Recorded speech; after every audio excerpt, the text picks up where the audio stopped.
Welcome to the Rants About Humanity podcast. Today I have Marc Mawhinney, ultimate coaching coach who coaches other people to take responsibility. More than happy to have you on the show because I know you're also a critical thinker and you live in Canada. How are you feeling today? And let's just throw something in the middle of the discussion. How have you seen Canada evolving the last 5 to 10 years? Evolving or devolving? I was telling you before we went on the air, I just read an article from one of our local news sources that our top provincial doctor is recommending isolating or socially distancing our Christmas gifts to put them in another bedroom in the house for 2 to 3 days, like they're radioactive waste, basically, to keep us all safe. And which is crazy. I know you've probably talked on this show. I know your opinions on the subject, but unfortunately, where I'm at in Atlantic, Canada right now, if the government or bureaucrats said you got to throw your kids off the roof to keep them safe, there's a pretty high percentage of parents that would be up on the roof right now chucking little Johnny or Susie over because government told them to. So that part for me is frustrating. The thing that gives me hope is there's people like yourself, lots of people that I connect with online that don't feel that way. And they're starting to speak out a lot more about not just this issue, I think lots of different issues. And they're not censoring themselves. And I don't know, the older I get, I don't have a filter, or at least not as much of one that I had before. And I think that's the way to be. I mean, it's not good to be out there and feeling like you can't talk or share your opinion because somehow it's wrong. You know, that's I'm really big on free speech, and I wish more people were. Yeah, we talked about it a bit before, about that narrow bandwidth of what's acceptable. And when the bandwidth of what's acceptable becomes smaller and smaller, more people become an extremist because they fall out of that narrow bandwidth. How did we came into the situation we are today? Like, what has caused this cultural shift to happen, you feel? Well, I think there were always crazy people, but unfortunately with social media and then you look at our academic, you look at who the colleges are churning out and who are getting into positions of power in media, in not just media, Hollywood, everywhere else. A lot of the gatekeepers now are those kooky people that didn't have power before. So to show you how crazy things are, I got in trouble. This is the weirdest controversy to have. A couple of years ago, I posted a motivational quote on Facebook. Once in a while, I'll share motivational quotes that resonate with me. And it was from Zig Ziglar, who was not a controversial guy. Although he was religious, so nowadays he would be considered, Hitler. But Zig Ziglar has a quote where he said, timid salesmen have skinny kids. So timid salesmen have skinny kids. I don't think that's really a controversial quote. I got attacked by a coach because it says salesmen, and she said that really should be salespeople. I said, well, I'm sorry, Zig Ziglar's been dead for years. I can't go dig up his corpse and reanimate it and get him to adjust his quote. It's the quote, if you and our prime minister here in Canada there's a big kerfuffle a few years ago because he wanted people to be calling it people hole covers instead of manhole covers because apparently that was sexist. And this is the leader of our country's probably the biggest virtue signaling fool that's out there. If you could, compare any of the biggest virtue signalers, he's at the top. People hole covers. That's us in Canada. Maybe I should change my podcast into rants about you womanity or you peopleity.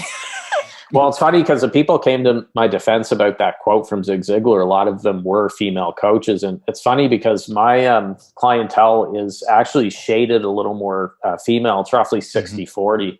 For females. And when I've asked them, hey, why did you hire me? I always kind of like to know. And they said, they're basically sick of a lot of the language in the coaching space, which is, the very feminine, like, hey, girly, hey, lovely, hey, beautiful. Would you like to, it's all like manifest your dreams. It's very airy fairy and all this stuff, or it's like kind of boss, bitch, babe stuff. And mine's different. It's more meat and potatoes. It is not a woo-woo fluffy type thing. And those females who've hired me, the women coaches, have said they appreciate that. They want just the facts, ma'am, as opposed to the, hey, girly, all this stuff. So not trying to say that people can't build their business. They want to talk like they talk. But I always say that don't try to be someone that you aren't. If you don't talk like that, don't, put that in your messaging. Yeah, I always felt that one of the essential things, and it's also changed my life, one of the most enlightening moments in my life, but also frustrating, was that I realized that a lot of my suffering was self-inflicted. It didn't mean that I wasn't a victim, but I realized that my way of treating other people, the world, my perception, was influenced the circumstances that were happening in my life. So I think one of the key tenets in life to get what you want or be a good coach is to take responsibility, stimulate others to take responsibility, and empower them. Doesn't mean you can't be a victim. Doesn't mean that certain minorities or certain stances can be advocated for. But I think it's essential, if you want to be a responsible human being that makes an impact, that you focus on responsibility. And it seems a lot of the culture narrative has been focused on entitlement and victimhood. Yeah. Well, and that's it. And whenever I hear words like privilege and, anything social justice related, I right away, I'm not on board with that. I don't get along with social justice warriors. Like you said, I'm all for if someone wants to advocate for some sort of cause that they believe in, that's fine. But I have conservative views and I don't hide them. Anyone who follows my post can tell that. And I had a coach once say to me, "Oh my God, you're a conservative. How can you be a coach and a conservative?" I said, "Well, if you look at what coaching is supposed to be about, is empowering people to take personal responsibility, not to rely on government from cradle to grave and have everything handed to you." My question would be, why aren't more coaches conservative? If I look at that, I think there's a pretty good fit there. So that being said, some of my best clients have been far left tree huggers from California, one in particular that we get along great. We rib each other and joke around. It's just, everything in my messaging is designed to drive away social justice warrior, far left, socialist types like that have T-shirts of AOC, or stuff like that. We're probably not going to get along well if you're constantly whining about rich people and it's always somebody else's fault. We're not going to be a good fit. And I try to repel them as much as I can. Yeah, and sometimes we can fall into the trap of then trying to be anti people or anti-social justice warriors. So sometimes we feel we're a victim to them. So one of the battles that I'm fighting is just freedom of expression, taking responsibility, freedom of speech, not only just being busy blaming those other people all the time while they are also blaming other people. Then you're kind of playing their game, right? The risk sometimes is if all you see is the enemy, you become the enemy. Yeah, exactly. Well, I just had a discussion with a coach last night by Facebook Messenger. She's in Australia, and we're looking at doing something in the new year, JV. She's in Dictator Dan's zone, that Dictator Dan. So I said something in Australia. Yeah. So when I said, I hope that you're not being, governed by that kook. And she actually likes him. She's like, "No, I'm a really big fan of him." And we actually had a discussion back and forth, but she did it the right way. She's like, "No, I respect your opinion, Mark." When I explained here, I said, I'm the exact opposite of you. I said, I'm actually very concerned with the actions of politicians, bureaucrats and stuff throughout 2020 and going into 2021. But she wasn't like, "You're evil and you want to kill all the senior citizens in the world and stuff." She's like, "I respect your opinion, but I actually like," she didn't call him Dictator Dan. She used his real name. I use Dictator Dan, but that's probably how it should be. My issue with social media is I don't want to have a Facebook or a Twitter that is weighted all conservative opinions, because then it's becoming socialist media, almost like only certain kind of views are tolerated. And what I see, conservatives is trying to conserve, right? Trying to uphold certain values. That's what conservatives are. Conservatives is almost like, oh, conservatives means being a bigot or being a racist. No, it's just upholding certain values. And when I see certain opinions being removed just because they're outside of the allowed politically correct spectrum, I think that's just very dangerous. I would in no way try to censor AOC or other people. They have the right to say what they want. I might disagree, but I want to solve it through not sexual, but a conversational intercourse. Well, it reminds me a lot of, I just finished reading a book about called The Radio Right, and it's about the efforts of JFK back in the 60s and his administration to clamp down on conservative radio shows, because they were getting millions and millions of eardrums, and it was becoming a real problem for JFK when he was trying to plan his re-election in 1964. If he'd gotten there, he was worried about this.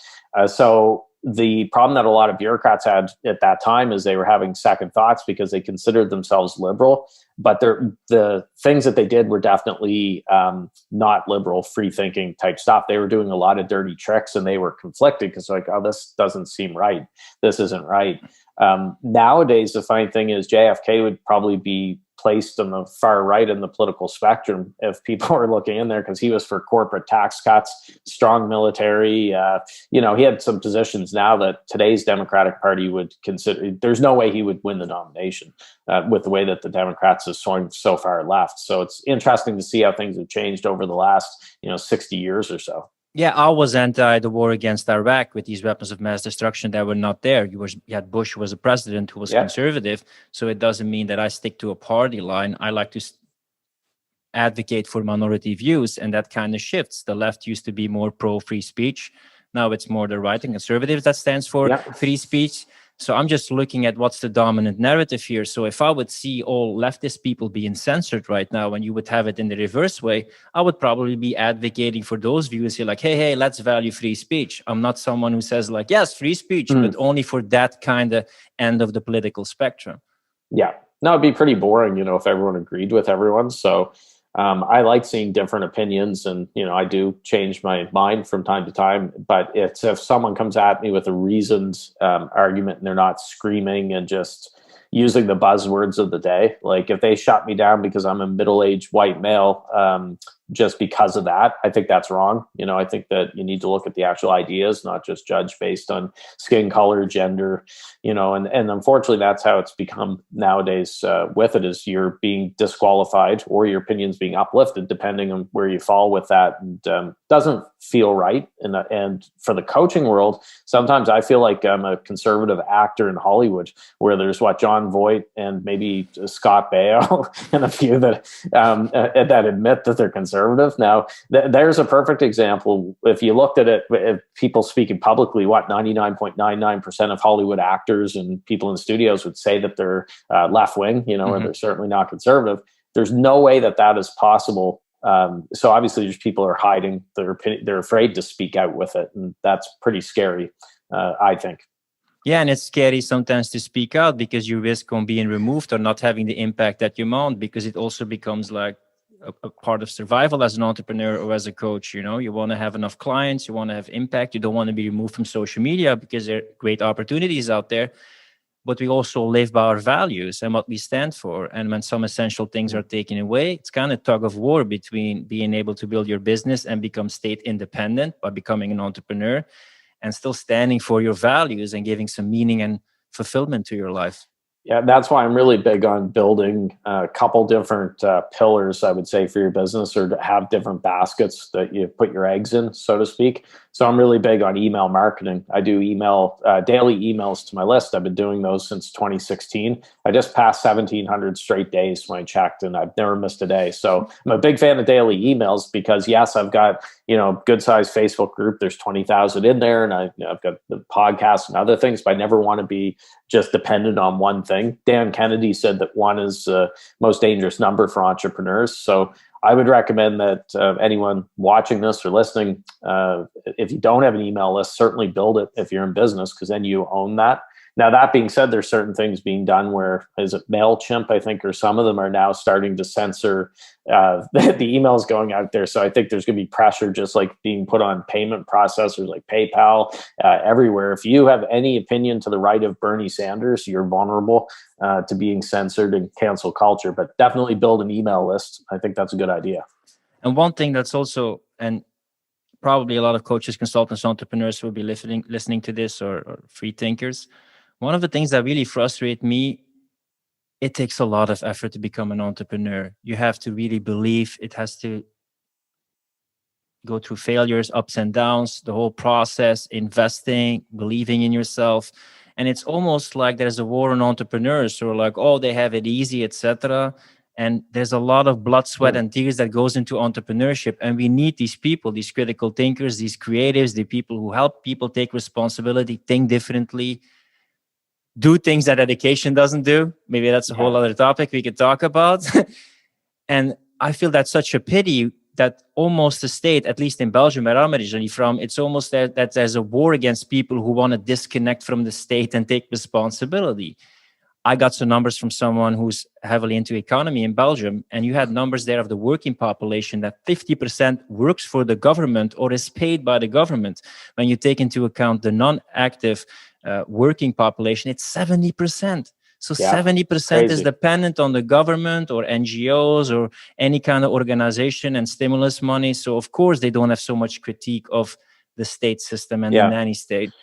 Well, the frustrating thing in 2020, which I'm seeing in Canada, and I know it's all over the world, is you've got politicians who, for the most part, have never run a lemonade stand, let alone any other business, that are calling the shots and basically dictating to entrepreneurs, you have to close down. But yet you're seeing it targeting more the mom and pop type businesses, small businesses. But then they're saying, okay, Costco and all these big box stores, you guys can stay open. 1,000 people can cram in like sardines. But the mom and pop shop down the street, the sewing machine, that's dangerous. It's going to kill a bunch of people. It has to close down. And that part's very frustrating. I mean, my business is online. So my business was up in 2020 versus 2019, knock on wood. But for 10 years, I had a bricks and mortar local business. I was in real estate. And so when I see that stuff going on, and I see these politicians, many of them who are supposed to be conservative and into pro business, no, they're pro small business, they're pro big business in cases like where they're supporting the big box stores, but they're killing small business. So that's been the frustrating thing for me. It didn't surprise me when I saw a lot of Democratic governors from the deep blue states that are on a real power trip here and really, relishing this moment and clamping things down and being quite scary. That part didn't surprise me because, for socialism, the whole history of it, the only way it can be implemented is if it's a very strong government that steps on the throats of the citizens. It can't be done any other way because people would never support it.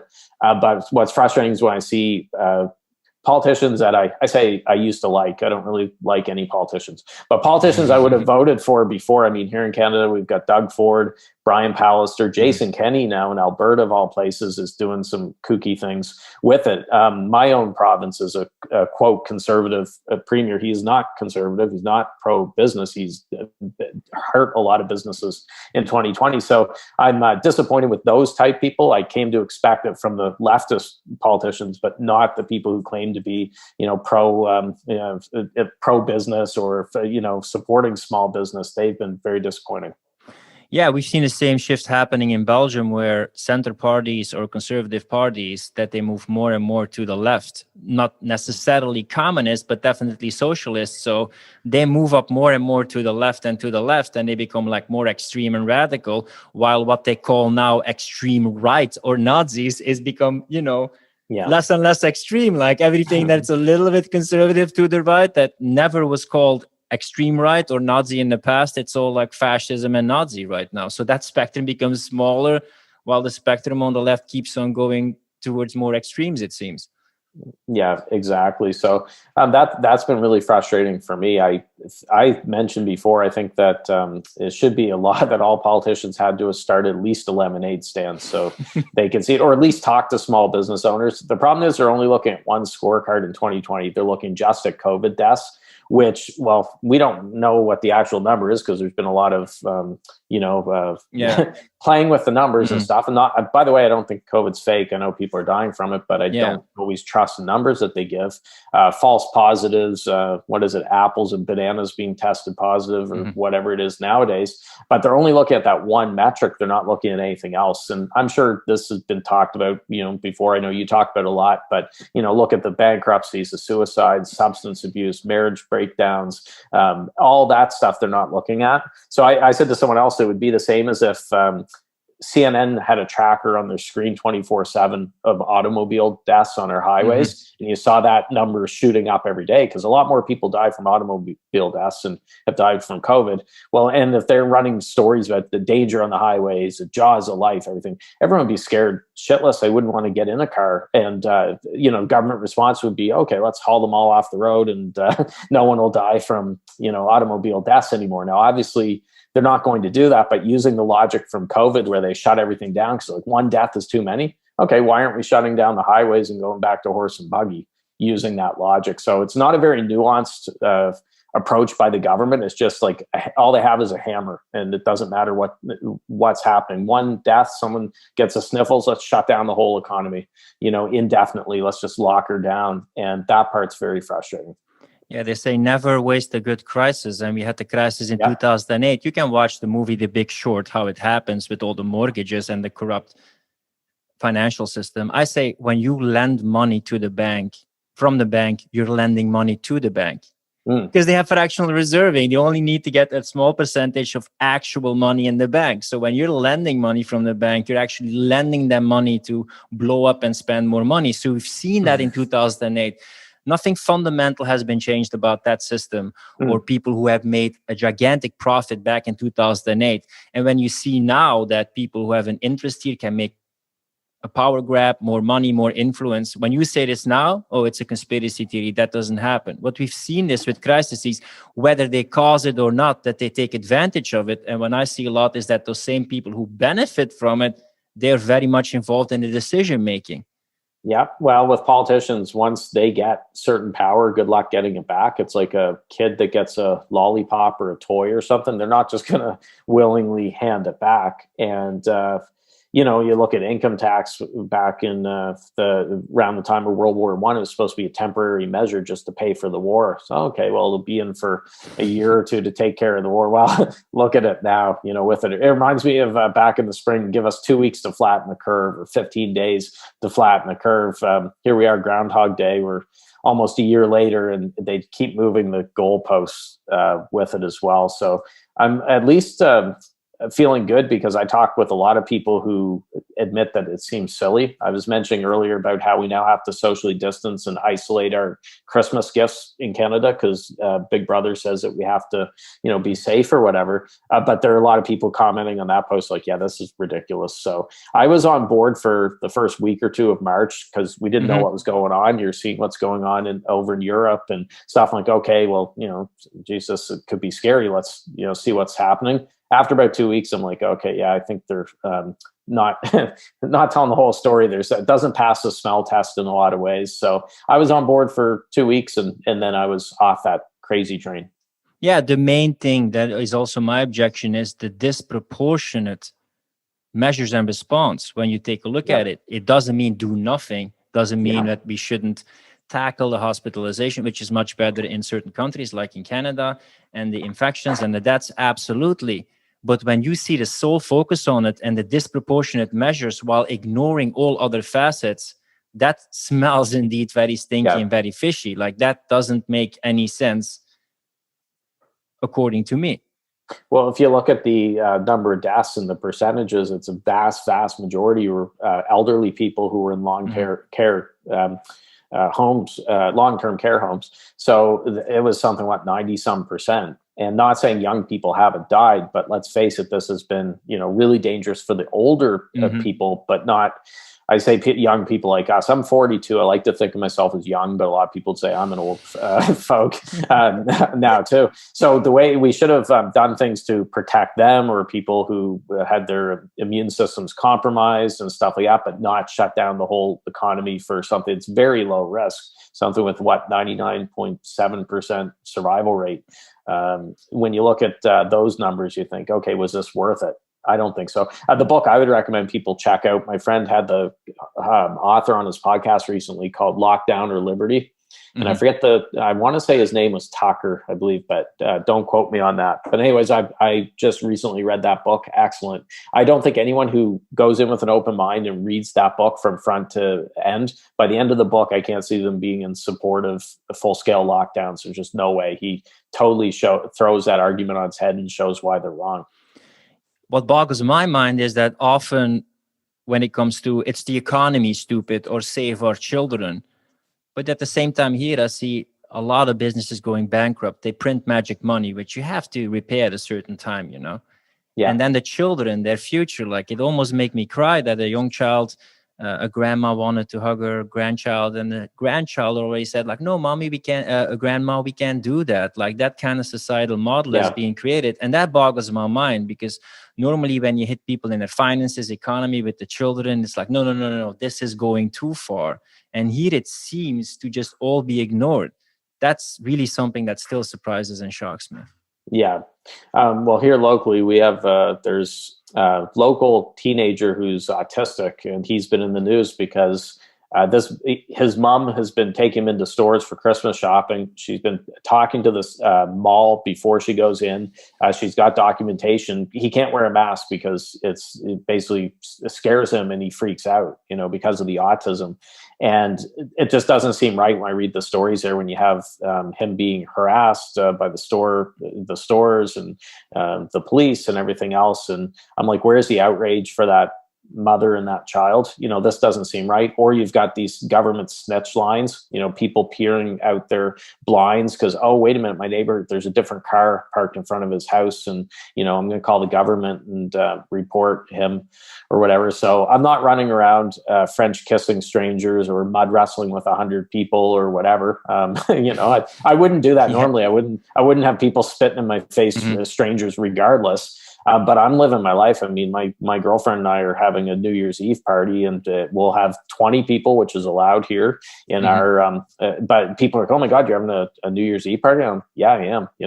Given the way 2020 is, yeah, we're going out in style, and I'm not going to hide in my basement with CNN on 24/7. And the dangerous thing is that the more and more this becomes familiar, the more this becomes something we're used to, even though we might not agree with it, we're like used to it. So the more they are like, okay, let's just skip Christmas, let's just skip this, let's just do this. And like we're a year further, it's like, okay, is this temporary, or is this a kind of societal model that they like to push? And with every month and every yes and every moving of the goalpost, it seems like more and more extreme. So when it becomes a little bit less extreme, it's like, at least it's not so mad that we couldn't give each other presents, Yeah. Well, then you're like, this is already still too extreme, where we are now. That's what I think the danger is. Our one of our top health docs in Canada, Teresa Tam, a few months ago, recommended wearing masks when you're having sex with your wife or your husband. Like, I'm not kidding about that. Like, I'm dead serious. And I'm like, this is ridiculous.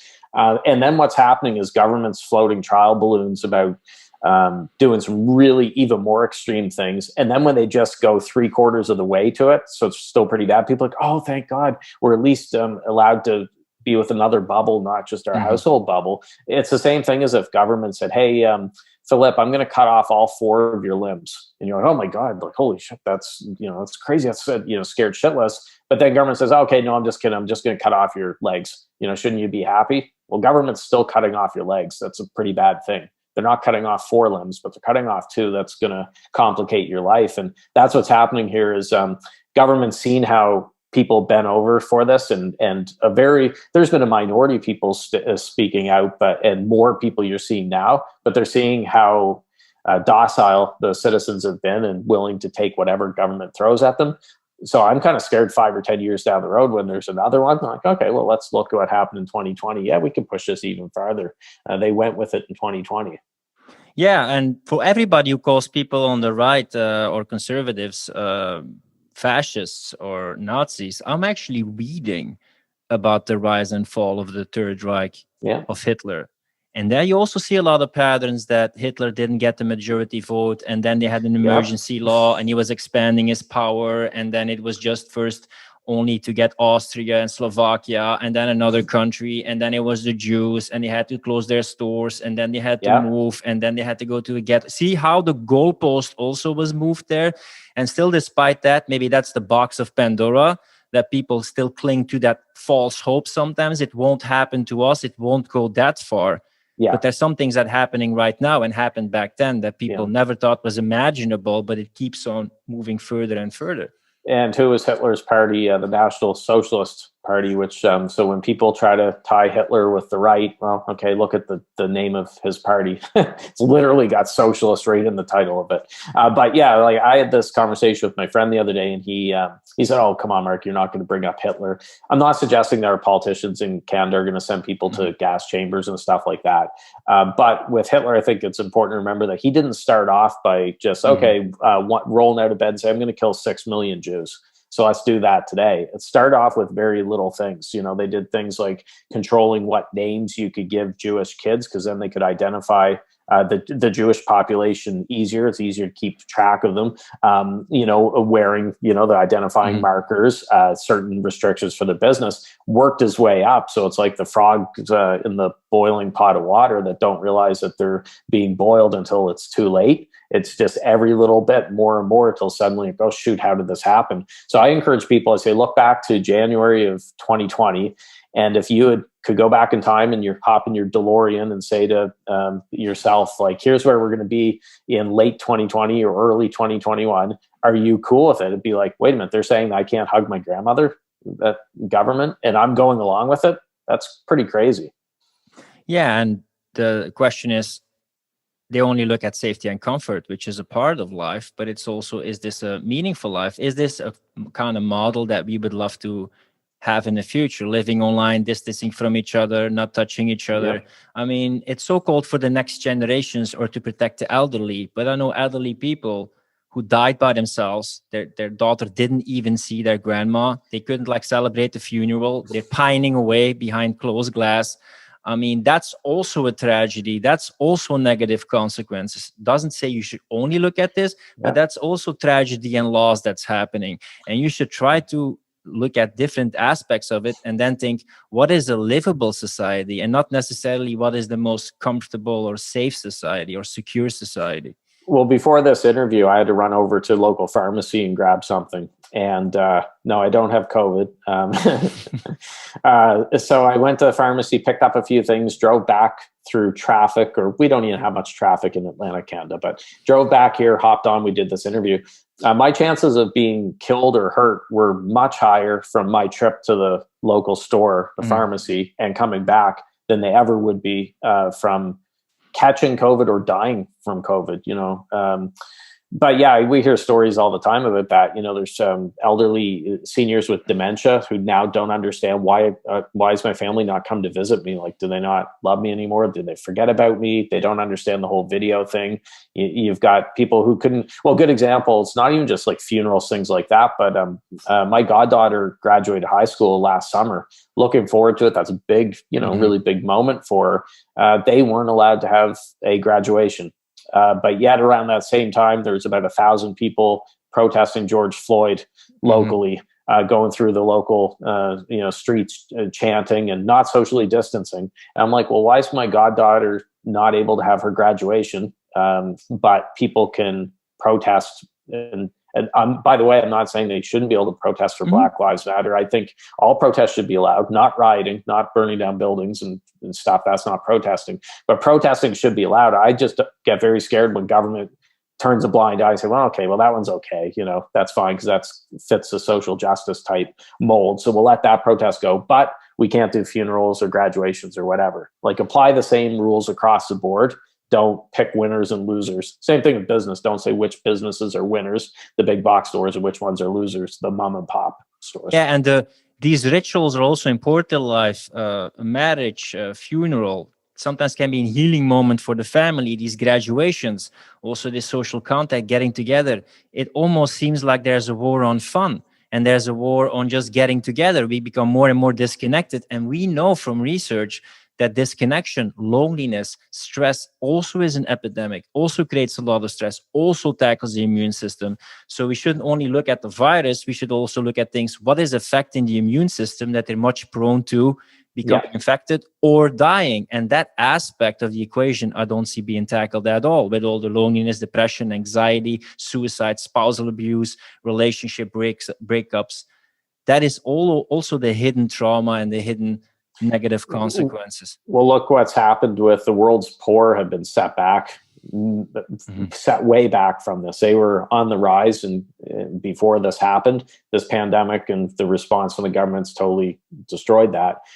Women's place in the workforce, everything, has put a halt to their gains as well. So it's hurt women a lot.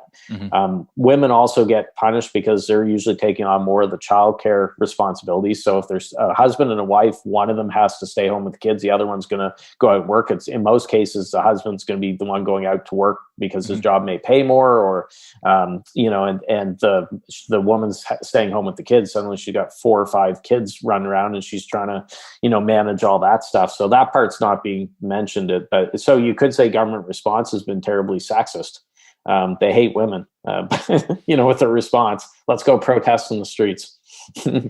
What do you think as a human being or a coach right now in these hectic times with so much uncertainty is the right focus to have to still empower yourself? Well, turn off the TV. I mean, it's good to be informed, but I don't consider CNN to be informed. Read different sources. Don't just buy what the government's shoving down your throat. One thing that I've done this year, as I said, my business has gone up. And one of the reasons why is I just put my head down and worked. So there's certain things I've done now since 2014 when I started my coaching business, a day in and day out. Like my podcast, I'm up to almost 700 episodes now. That continued on. Like, got to do my podcast. Daily emails. Okay, time to work on my daily emails and my other stuff. So it really didn't change my life in a lot of ways. I missed going to the bookstore, going to a movie, going to dinner when we were locked down 100%.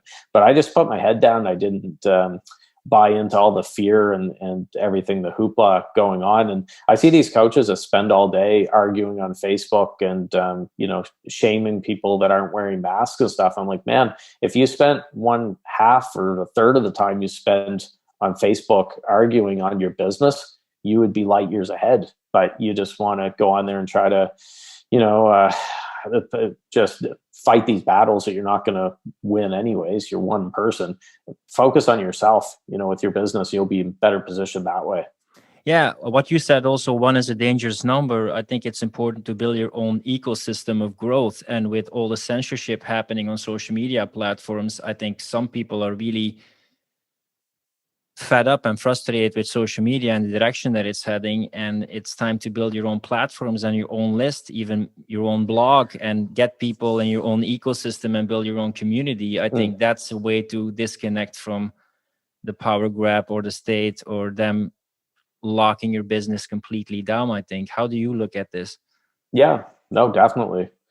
So even if social media was unbiased and they didn't have a political agenda, I think it's still dangerous just for the time suck that it could be. So an example that I give, a few years back, I went to make myself a pizza and I threw it in the oven, set the timer for 18 minutes, 20 minutes or whatever. I said, I'll go out on the couch, open up the laptop and just pop onto Facebook, check messages. And then what felt like 2 or 3 minutes later, a couple minutes later, I hear a ding, the oven's done. And I'm like, geez, what? No, it hasn't been 20 minutes. It's been, only 5 minutes. Well, sure enough, it'd been 20 minutes. And I felt like it was missing time. Like they talk about alien abductions when people are one moment, a guy's fishing in the middle of the lake. Then the next minute he wakes up naked by some convenience store in the middle of nowhere. And he doesn't know where the last 8 hours went. That's what I felt like. So that just shows right there, it's a rabbit hole. You hop on and it's never going to be just 2 minutes popping onto Facebook. You're going to get distracted, and their whole job, they built that platform to keep you on there as long as possible. They've given you dopamine hits and it's designed to keep you trapped on Facebook. So one thing I've done this year is I've gotten really good at restricting my Facebook, only going on at certain times. And some people might say it's still a lot. I go on usually 9 a.m. my time, noon, 3 p.m., 6 p.m., and then a final check-in at 9 p.m. But I'm not going on for like an hour each time. I'm going in and I'm getting the heck out. So I do something I call drive-by postings, just like a drive-by shooting. I get in, I post what I have to post, and I speed away before I could get sucked in further. We're both coaches. You also coach people. Why is there oftentimes a lot of resistance for people to get a coach? Well, I mean, coaching's still relatively new. I know it's been around for a while, but a lot of people, when I say that I'm a coach, are like, people in my real life, not online, they're like, oh, really? For sports or something? Like, no, that's not it. So they don't get the coaching, or they look at it as a cost rather than an investment. It's like, oh, wow, I have to pay how much? No, I'll try to figure it out myself. And then they just Google or try to do YouTube or try to find things. So a lot of it's belief. I think that maybe they've been burnt before. There's a lot of bad coaches out there, people who are just, bullshit artists who are selling the sizzle and not the steak. And they've been burnt. So like, well, I don't want to lose that money again. And then they don't take the jump to do it. But unfortunately, a lot of the coaches who have trouble getting their business going have never hired a coach before. So if you didn't feel confident enough to hire a coach and get that benefit, then that could be a reason why your coaching business is struggling.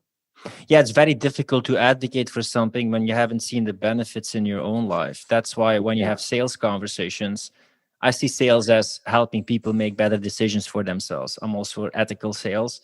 When you really see the benefits of something, you speak from conviction and from confidence, and it resonates. They see like, yeah, he or she backs up his or her message. Yeah.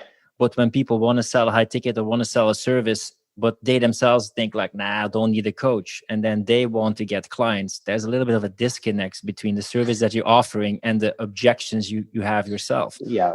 Well, it's one of the reasons I think I've done well is I was helped by coaches. So I spent 10 years in real estate, built up a real estate business, got to 100 employees, agents and employees, a couple offices, and everything collapsed. A few years before it collapsed, a coach, this was probably 2006-ish, came into my office, and I didn't even know what coaching was. And he basically wanted me to hire him. And I was kind of cocky, 20 some years old. I'm like, oh, take a look around at this big office. This is all mine. Do I look like I need a coach? Well, when everything collapsed in 2009, I'm like, man, maybe I should have hired him. But I was helped back to my feet by a couple different coaches and mentors before I launched my coaching business in 2014. So I can speak to the benefits of coaching because I was in a really dark place and I was able to get back on track because they helped me, and I then instead of trying to be the lone wolf and figure it all out myself, I was vulnerable and I said, I'm going to get help. And I'm very glad that I did it. So I had a front row seat to see what coaching could do for people. Yeah, you often don't see your own blind spots. A coach often helps you have honest conversations with yourself that you're not willing to have. So that was very useful. Instead of free can be very costly. Yeah. Pay nothing can be very expensive. Yeah. One of them got me past one of the big things that this business closure did for me back then. It's been a little over 10 years now. Killed my confidence because I tied so much of my identity into that real estate business. I was working 100 hours a week, having fun, but that was my whole identity. And it's kind of like Spider-Man 2 and Tobey Maguire. Peter Parker loses his powers. He throws his suit in the garbage can and stuff. That's what I felt like. I'm like, well, who the heck am I when it happened?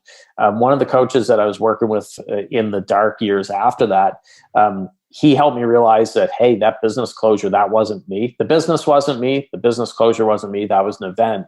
And he said, stop looking at it like a scarlet letter. I was basically going out there like, oh, I failed. Everyone knows I failed and I'm a loser and I can never be successful again. And he showed me he had actually failed several times with his businesses. And he showed me that, hey, here, he mentioned some local entrepreneurs. He's like, do you know so-and-so that owns this car dealership?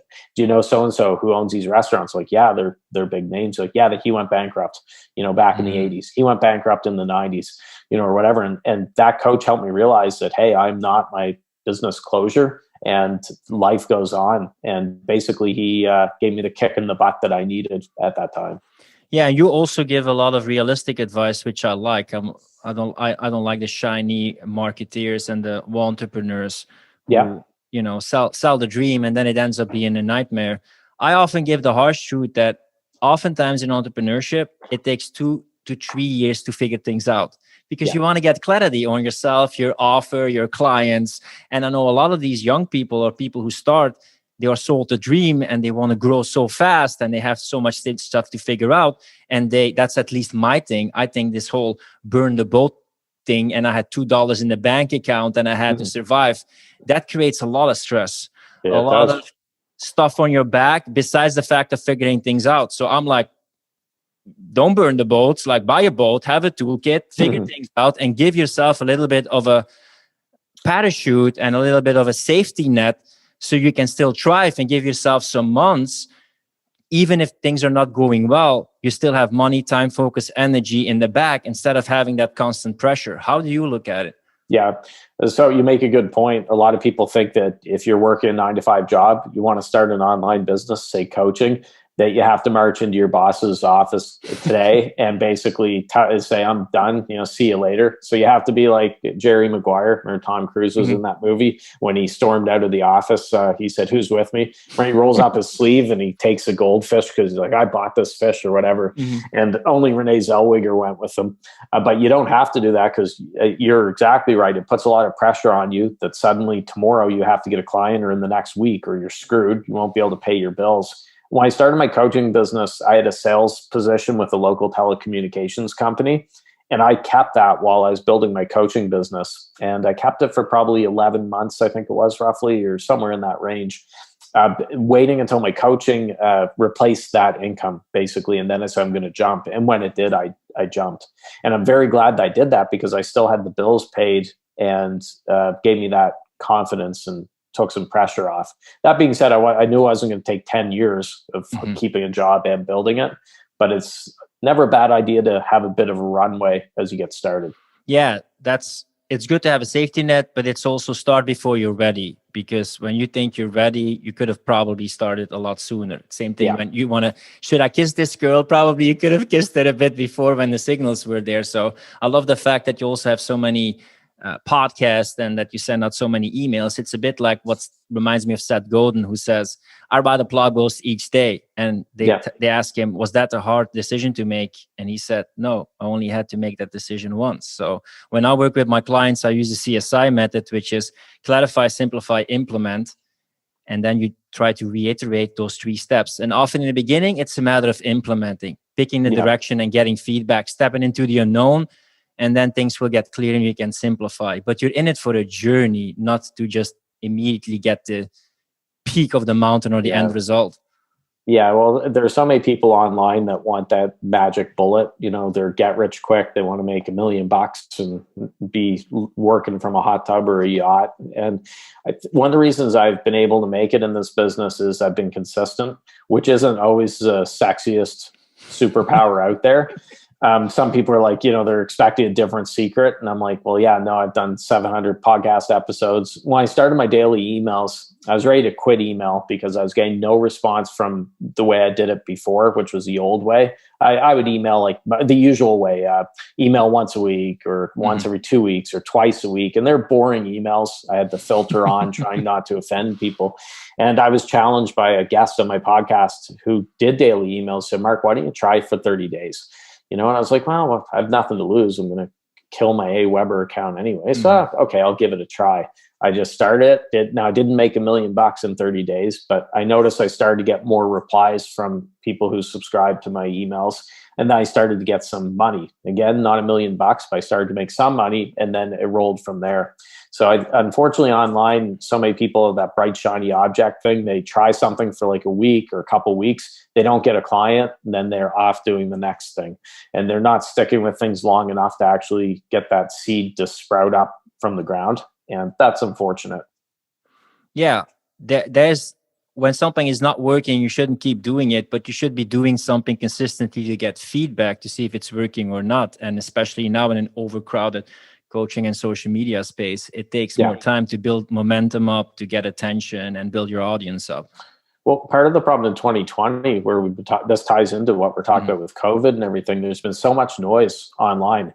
COVID, the race riots, the election, the US presidential election, and that's tough to cut through that noise. I'm consistent, and I noticed times when I was having trouble getting heard, and just, you put up a post that's gold, you think it's great, you're going to get a ton of likes, and you get like 2 or 3. It's probably you and my twin brother and someone else would like it or whatever. Chris Miles is someone who likes a lot of my posts. But, you can't worry about that. You just go out and do your thing. But I have noticed in 2020, people have been so run around like chickens with their heads cut off because of the COVID scares and stuff that it's hard for them to think about improving themselves because they're afraid that they're going to die from touching a doorknob today or touching a Christmas gift. And they're becoming a knob in the process. in the process. There, see, I set you up, and there you go, slam dunk. I'll slam the door. Consistency is important to build it up and to get feedback. On the other hand, what I realized in my entrepreneurial journey is that there's almost never a thing that is just a business problem. It's often also an emotional, psychological, or mindset problem. So the consistency is important in terms of action. You can have some tactics, but the mindset thing is also very crucial about the whole entrepreneurial journey, how you treat yourself, how you deal with things. And sometimes when I was hustling, when I was working in the beginning period, that was good to build it up. But sometimes counterintuitively, when I stepped back on the gas pedal and I allowed more to receive and calmed down, I was more creative and I often got better responses. I'm the exact same way. Sometimes I'm pushing too hard. And it reminds me of my favorite baseball team, the Toronto Blue Jays. Back in 2015, they made the Major League playoffs for the first time in 23 years. And it was a really big deal for us Canadians because it's the only Canadian team now that the Montreal Expos aren't around. So the Blue Jays had an amazing 2015, especially the last half of the year. They were like unstoppable. If they ever lost a game, I was shocked because I just expected them to win every game. So they make it into the playoffs against the Texas Rangers, and it's a best-of-5 series. The first game is in Toronto because Toronto had the better record. And I'm watching them on TV, and as I'm watching the national anthems being sung at the beginning, the players standing out on the baselines and stuff, I don't know what it was. I said to my brother, I'm like, they seem really tight. Like they just look nervous because this was a big deal for Canada. First playoff game in 23 years, a lot of pressure on their shoulders. Those first couple games, they played like a little league team. They were absolutely horrible. They were kicking the ball around. They were not the team they were all year because they were playing so tight. And the Rangers were just kicking their butt. So they lost the first 2 games. If they lost one more, they were going to have to, the series would be done because basically it's a best-of-5 series. So what had happened, though, is game 3, they were playing a lot looser because everyone expected them to lose. They're like, well, they're down 2-0. There's no way they're going to win 3 straight games against the Rangers. And they make a long story short, they end up winning 3 games in a row to win the series. And what I suspect happened is they thought, well, we're going to lose. Everyone says we're going to lose, so we might as well just go out and have fun because we're probably going home anyways. And all of a sudden they're having fun and they loosened up and they're playing much better baseball. Same way with online. When you're so tight that you're like, I have to get this client. I'm hopping on a Zoom call and I need this client to pay the bills, or I need this post to go viral or whatever. That's a lot of pressure to put on your shoulders. And you're right. You just sometimes have to loosen up and let yourself receive.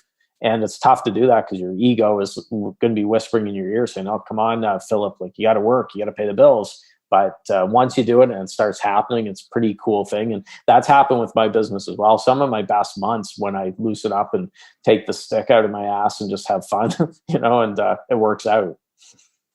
Yeah, and I also love people who speak out. And paradoxically, I've been, or because of it, because I've been speaking out and been a bit more polarizing, I've been attracting more quality people and more quality interactions and more quality people. So a leader is always a bit polarizing because they have a vision, they stand for something, and people want to get behind their banner. So some people are afraid and they want to be vanilla, but you won't stand out if you're just going to be like any other coach. Doesn't have to be with a controversial opinion, but you want to stand out and dare to be different because else you won't be noticed. And we live in the attention economy nowadays. So if you don't get interest, then nothing is going to happen, especially online. Yeah, I just finished listening to an audiobook called The Hypomanic Edge by John D. Gartner. And he gives examples of real life people like Alexander Hamilton, Christopher Columbus. He talks about a bunch of successful people in U.S. history. And he shows that was how a lot of them got their start, was doing something, quote, crazy to stand out. And they got their big break that way. What I'm seeing online, a lot of coaches are hanging around the mushy middle where they don't want to offend anybody. And so they just regurgitate motivational quotes all day long or just boring sort of cliche stuff. And people aren't going to pay them for motivational quotes. You could go on Google and Google motivational quotes. You get 2 trillion responses in a fraction of a second. They're not going to hire a coach for that. I have a lot of respect for the coaches. I know you've had some on the show, influencers and people who aren't afraid to speak their mind.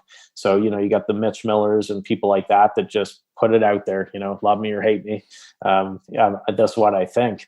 And it's a lot like one of my favorite movies, and not a lot of people know about it. It's Bulworth with Warren Beatty. Have you seen that one? No. Yeah. But been a long time ago. Yeah. Yeah, he's a politician who decides that he's just going to speak the truth. Crazy concept, no spin, no fluff, and he ends up becoming very popular because it's refreshing. It's like, oh my God, he actually, just said what he actually thinks. It's not political BS or whatever. That's what I try to remind myself is, hey, I want to be the Bulworth of coaching. So sometimes I can tell when I'm holding back a bit and like, nah, I'm going to hit enter on this. And I know I'm going to get some flack. So just before I hopped on here, I put a controversial post up on Facebook. When I go back on later today, I'm sure I'm going to have a few people unfriend me, but hey, that's okay.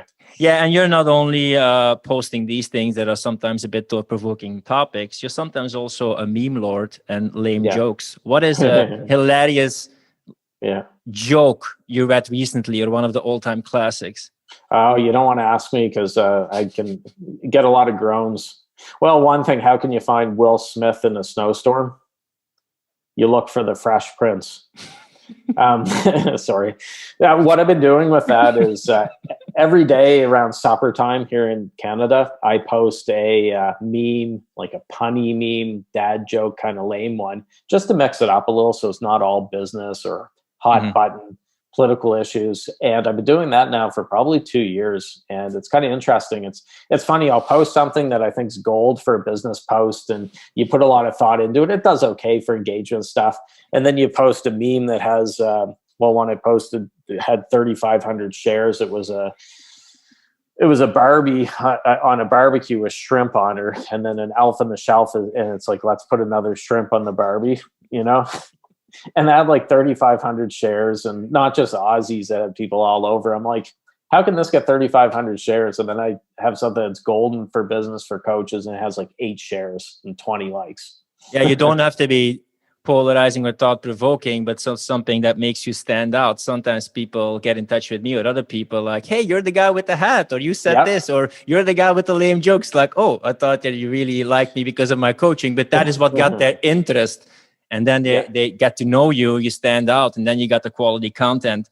For everybody who wants to check out the work that you're doing for coaches, where can they find out about what you do? Sure. Yeah. So naturalborncoaches.com is the website and the podcast.